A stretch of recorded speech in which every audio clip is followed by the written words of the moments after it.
안녕하십니까, 이동환 TV입니다. 오늘은 수기하고 이민하소서라는 이야기를 하고자 합니다. 구독 꼭 눌러주시기 바랍니다. 수기는 중흥의 실상이며 이민은 중흥의 도를 사용하는 것이니 수기를 하지 못한 사람은 이민을 하지 못할 것입니다. 그리고 자신을 수양하지 않으면 남에게 책임을 맡기지도 못하고 자기 몸을 수양하지 않으면 사람들도 그를 위해 책임을 맡지 않을 것이니 어찌 중흥주만 그러하겠습니까? 이 말은 김일손의 저서 타경집 5권의 중흥대책에 나오는 내용입니다.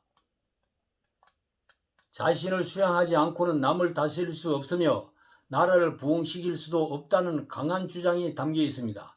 타경 김일손은 1464년 세조 10년에 태어나서 1498년 연산군 4년에 사망한 조선정기의 문신이자 학자입니다. 김종직의 문화에서 수학했으며 김굉필과 정여창 등의 선배 문인들과 사림의 대표적 인물입니다. 김일손이 활동했던 15세기 후반의 조선은 훈구파 대신들이 막강한 정치 권력과 경제력을 바탕으로 여러 가지 특권을 누리고 있었습니다.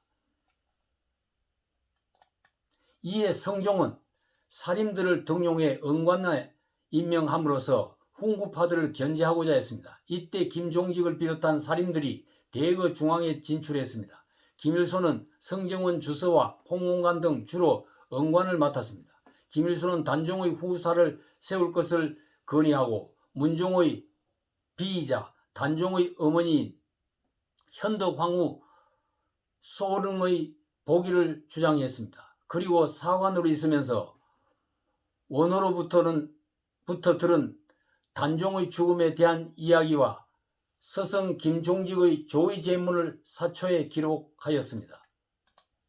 조의제문이란 항우에게 억울하게 죽은 초나라 회왕 즉 어제를 조상하는 글입니다. 이것은 세조에게 죽음을 당한 단종을 어제에 비유한 것으로 세조의 찬탈을 비난한 글입니다. 이 글을 김종직의 제자인 김일손이 사관으로 있으면서 사초에 적어 넣었습니다. 신진 사료의 선두를 자임하면서 훈구파의 정치적 부패와 전횡을 강하게 비판했습니다. 특히 성종실록의 편찬 과정에서 김종직의 조의제문을 사초에 실은 것이 이 극돈에 의해 연산군에게 보고되었습니다. 이것이 무오사화의 발단이 됐으며 김종직은 부관 잠시를 당하고 김일손은 능지처참을 당해야 했습니다. 김일손의 과감하고 진취적인 개혁 의지와 불굴의 지필 정신은 후세인의 모범이 되었습니다. 잘못된 현실을 바꾸려는 개혁을 외쳤던 사람들은 반대 세력에 의해 죽임을 당했습니다. 적당히 현실과 타협하면서 살았던 사람들은 길게 살아갈 수가 있었습니다. 역사가 흐른 후에는 적당히 타협하며 오래 산 사람은 기억하지 않습니다. 그러나 개혁을 외치다 처참하게 죽은 사람들은 후세 사람들이 기억하게 됩니다.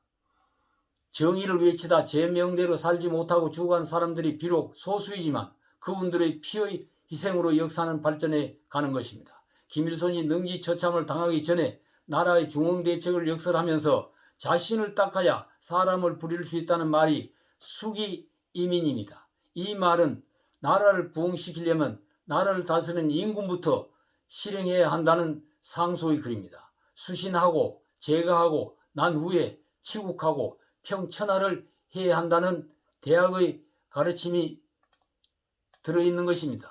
행하기 전에 자신을 바로 해야 함이 천리 원칙입니다. 그러나 세상에는 자기를 닦는 일은 하지 않고 남을 다스리는 일에만 열중하는 군주와 관리들이 너무 많이 있습니다. 그러다 보니 표리부동하고 내로남불의 선수들이 판을 치고 있는 실정입니다. 귀로 들어간 말이 심중에 머물 시간도 없이 가래처럼 내뱉어 버리게 됩니다.